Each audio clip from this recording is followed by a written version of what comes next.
Hello and welcome to Inside Indiana Business. I'm Gary Dick. Factory face-off.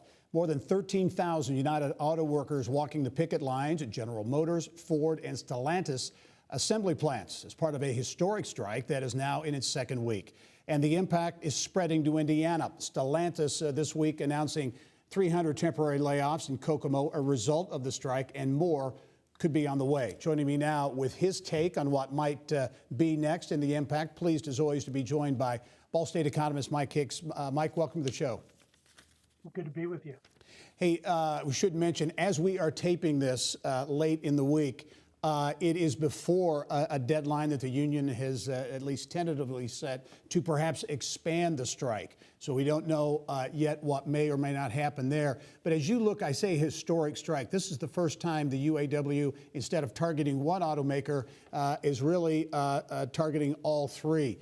Strategy to perhaps expand. Good strategy in your view, Mike?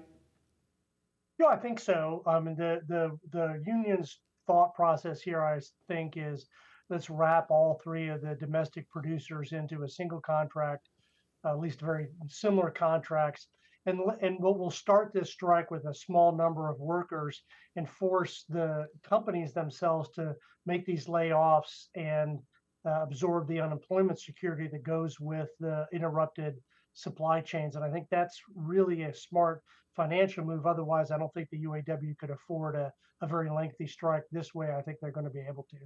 Yeah, as you look at the potential impact in Indiana, a major automotive state, obviously, expectation is there will probably be more layoffs. The impact, can you assess the potential impact from an economic standpoint, especially on some of these communities like Kokomo and some of these auto towns?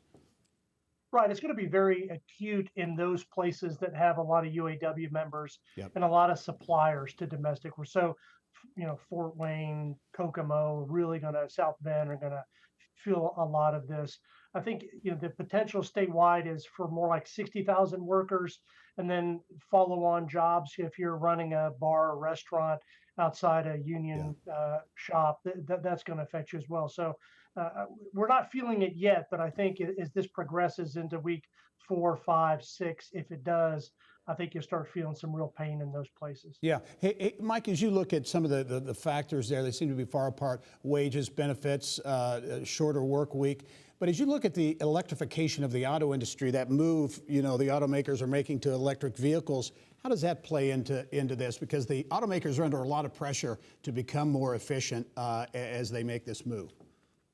So there's sort of two parts of this, right? As you said, they got to be more efficient as they get into the production of electric vehicles. The price point on them is such that they really got to cut costs. And there's not been a lot of productivity growth that would allow for that over the past decade.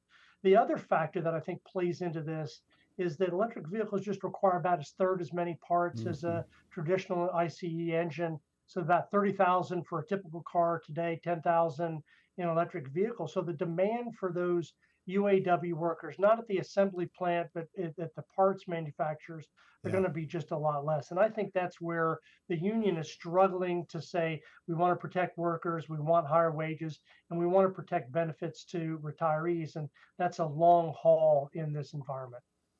Mike, as always, great perspective on a strike that is now entering its second week. I know we'll be talking more about this in the days and weeks ahead. Thanks very much. Good to be with you.